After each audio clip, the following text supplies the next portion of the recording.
everyone, in today's video I'm going to show you how I draft a skirt block. If you're not familiar what blocks are, what they are, it's the foundation pattern that you can reuse and create all of your designs with. I go in a little bit more detail in my making a bodice block video, which I'll link in the description below. So you can watch the first half of the video to get more information about what pattern blocks are and what they're used for. Alright, so since I've covered that, let's start drafting and I'll walk you through the process of creating a skirt block. Alright, so now that I have this all taped together and ready to go and have forced it to stop curling up on me, because that is the downside of that is the one downside of using this paper, is it is like trying to tame a squirrel on my drafting table. And so the first thing I'm going to do is put down what I like to call just an axis line, which I run from the top to bottom of my page. It's going to act as one stable point on my paper that does not move, does not change, and all of my measurement points will branch off from that. So once I have that, the first real measurement I'm going to place is going to be the length of my skirt. So I'll be measuring from my waist and then down to about 3 inches below my knees. A block can be any length. So if you want to make a block specifically for a mini skirt, you can do that. If you want to make a block for a maxi skirt, you can do that, or any measurement in between. It's really up to you how you want this to go. Once I have the length of my skirt decided and on the page, the next thing is my hip placement. That is typically, on most people, 8 inches below the navel or your belly button, depending on what name you like to use better. I typically use belly button, so I don't really know why I use navel. For me, that is the case. So once I find that position, I then measure from my waist all the way down to my hip placement. And then whatever that measurement is, I place that on my drafting paper from starting at my waist, measuring down, marking that measurement. Alright, so once I have that determined, I'm going to start working on drafting the back skirt pattern. And the first measurement I will put will be my back arc measurement, which will be at the hip level from the center back to the natural side seam. And the next measurement will be my back waist arc measurement, which will be at my waist from the center back to my natural side seam. And then I'll be adding in some ease here, both at the waist and the hip, and that ease is 1/2 inch. So you always want to add a little bit of ease into your block patterns because it is meant to fit snug, but you also want it to have a little bit of comfort in there. Now I know right now it looks like I'm playing a master game of connect the dots. I sometimes like to tell people that I just have a college degree in connect the dots and sewing buttons on, because essentially that's what it is, but in like the best way possible. So now I will go in and connect all of these dots using my square ruler.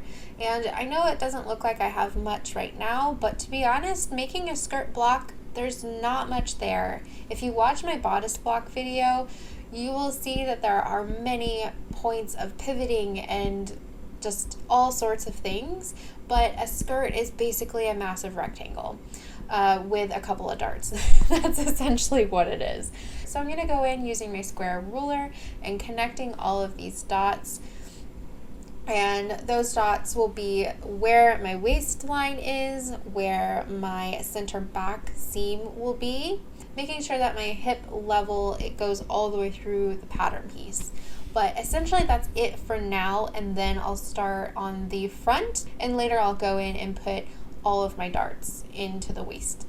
Okay, so starting in on my front pattern piece, basically mirroring what the back is, I'm going to go in and put in my front hip arc. I have to say it slowly because if I say it too fast, it's going to be bleh. So my front hip arc will be my first measurement, and then following the same as the back, I'll go in, put my front waist arc measurement, which is from your center front at your waistline to your natural side seam. All right, I'm going to just I want to walk you through kind of what I've done so far, because I know with a time lapse and voiceover it can be kind of confusing. So basically the first thing I did, like I've already said, I'm sure, is I have I call it an axis. So with a skirt pattern, you have your back, and then the front is over there. And then the outside lines are your center back seam and your center front seam. So in the beginning you have basically a huge rectangle, and then the only thing that you go in and do, which I haven't done my darts yet, but I have my dart placement. So I have a dart starting here, the space between it, and another dart. So then I need to put the length of them in. And then this was real fun. There's a lot of mess up lines here, but basically you can start seeing where the hip curve is coming in on the side seam and blending into the straight side seam of the skirt. So for the front darts, I'm gonna look into this. I think I need to reposition them a little bit better, because I noticed I did something funky here, so that's why there's a billion lines. But once I check this and make sure it's okay, I will start adding in the depth of my darts. Moving forward is darts. If you watched my last video, you will know I hate darts. I hate patterning them, I hate sewing them, but they are so necessary unless you are just insistent on wearing a potato sack. So to continue on to those lovely darts, we first need to make sure, this is if you have already made a bodice block, but if you have not, do not worry, you don't have to do this, but I'm showing it in this video because it is essential. The reason for this is because you can take your bodice block and your skirt block and create a dress from them. So that's why it's important to match up the darts if you ever wanted to make a dress that had a waistline in it and some darts, and you can manipulate them into princess seams and a lot of other things. I just wanted to point that out, that's why I am bringing out my bodice block here, so that way my darts match up and I can make a dress in the future if I want. The first thing you want to do is get the bodice block and make sure that the first dart that you put matches up with the bodice block. So switching over to the back skirt pattern, the darts will take up 2 inches. So I need to make sure to add 2 inches to my waist arc measurement, so that way the bulk will then be taken up by my darts, which will lead to each dart being 1 inch wide. I'll start placing in my darts following the first dart that matches with my bodice. The spacing of my darts will be 1 1/4 inch. Once I have all of my darts put in, I can then finish up my side seam at the hip using my hip curve, connecting everything at the waistline. That wraps it up for the back. Now I get to go over and do the exact same thing to the front, making sure that all of my measurements start from the center front of the pattern and not my side seam. I mentioned this earlier and I'm going to mention again because this is where I tripped up and I kept shifting things over and around, and then I finally remembered what I was doing. So taking the measurement of my waist arc measurement, measuring from the center front towards the side seam, following my dart from my bodice block.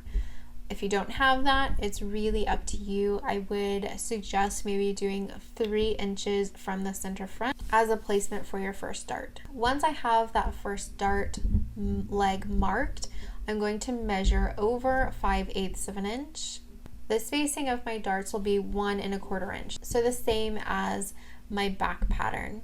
And then once I have that, I go in and I place my second dart, which is another 5/8 inch. Just like the back pattern, now that I have all of my dart placements in, I can finish up my side seam using my hip curve, smoothing the side seam up through the hip and matching and connecting up to the waist. How I smooth out the waistline is basically taking my hip curve and the straight edge of the ruler, I take that and put it on the center front or the center back side, depending on what side I'm working on.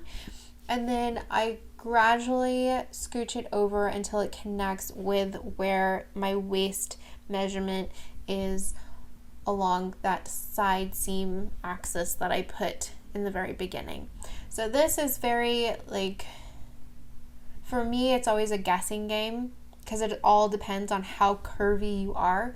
I have an hourglass figure, so it always looks funky to me on my patterns. Some people, the waistline is very shallow, so don't freak out if your pattern almost looks like a straight line. If you're someone who has a waistline or a torso that's very straight, you're going to have a very straight waistline on your pattern.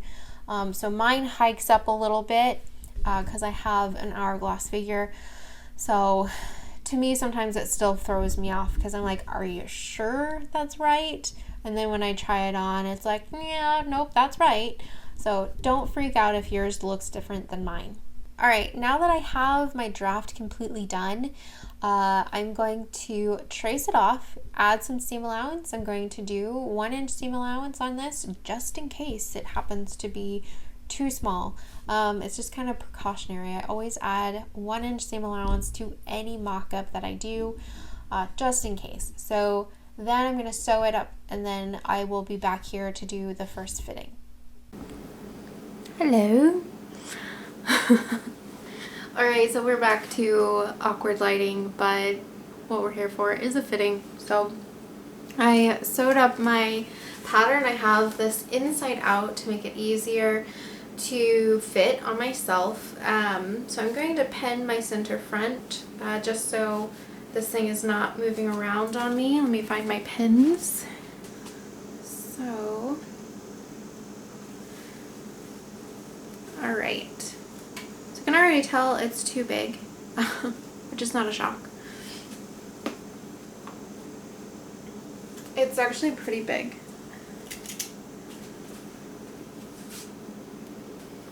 First thing I'm going to do is just pin where my natural side seams are and right at my waistline.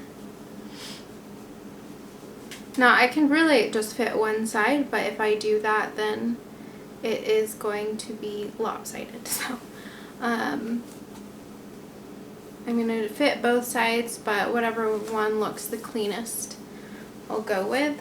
So you can see that my waist is very loose in the front, and then my back is also loose. So I'm going to try to pin this the best I can. Okay.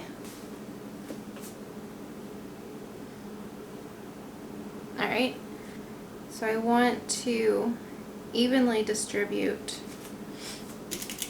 the adjustment. And again, like, I can do it as best as possible on myself and then even everything out on paper. Basically what I'm aiming for here is just something that looks very nice and clean on the body, and then fixing it on my pattern piece. Okay, so after doing like a little bit of fiddling around on my side seam and my front darts, what I decided was to not take in at the front, leave the back one. Ow! It's inevitable. It's always going to happen. Ow! So I decided to leave the back dart in, or like where I took it up a little bit, and then start working with the side seam and see what happens. And I actually, like, on the side seam I took in about 1 inch total. Now I do remember leaving myself some wiggle room in there, so that's not shocking. And then on my like hip area, tapering it down to 3/4, and then slowly tapering it down to what looks like to be about 1/2 inch, and then that goes straight down to the hem, 1/2 inch all the way. And if I hold my seam allowance back, it looks pretty nice compared to the roominess that's over on this side. If I were to unpin that to kind of replicate what I did on my right side. So this is like super roomy, and my side seam is pinned onto me right now, so it doesn't fall, so it doesn't fall down. My right side seam is pinned to me right now, so it doesn't fall down, but and then the center front is pinned to me. But I like how this looks, and in the center back, you know, it's kind of a little wonky, only because one, I'm trying to pin myself, but in general it doesn't look bad. I can make these darts, I'm going to make them an inch deeper because the book that I was following said 5 inches and I think I made them 4. So I was like, okay, so they were true, like right on the money. So I'm going to go in and make them an inch deeper, and it should smooth out this like slight bubbling here. And once I do that, I'll come back and show you how the changes are, and I will show you how I make the updates to the pattern once I get to the final look on what I want it to be. So I'm going to go do that, and I will see you in a second. Alright, now I'm going to go, now that I have all of this pinned, everything's looking alright, and I've had to memorize a couple of things of how much to take in and kind of wing it, which is typically what a fitting is. It's just you're winging it until it looks good. I'm going to go and make those changes, and I will come back and show you a second fitting.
Okay, I'm back after the fitting, and I think those changes did a great big difference.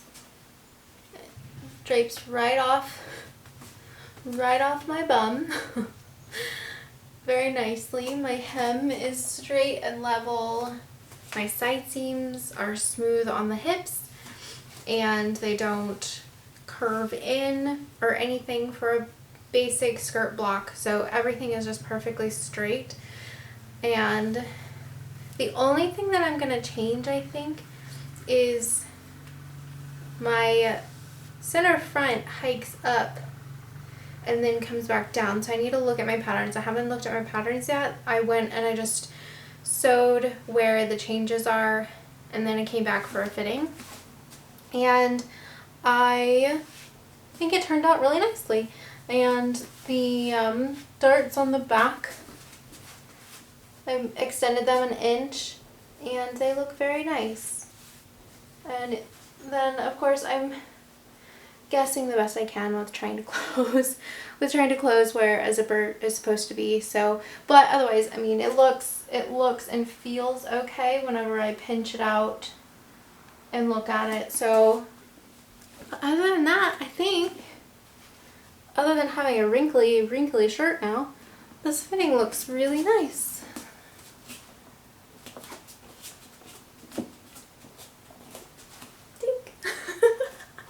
Okay, so I'm gonna go and make the adjustments, and I will see you in a bit. That wraps it up for this video. I hope you enjoyed watching, and I hope this also sends you running for your rulers, your paper, and your pencils to begin drafting your own skirt block pattern. And if you're somebody that really loves tailoring but just never knew where to begin, I have a free booklet for you called 6 Tips to Begin Tailoring. It is on my website at newheritagewool.com. I will link it in the description box below so you can just click it and go right where you need to go. But basically, I cover different materials that are great to have in tailoring, specific stitches, and I go over pressing techniques and much more. So if you're interested, go and check it out on my website. It's free to you, and I just want to inspire more people to start tailoring at home for themselves. So enjoy, and I will see you in the next video.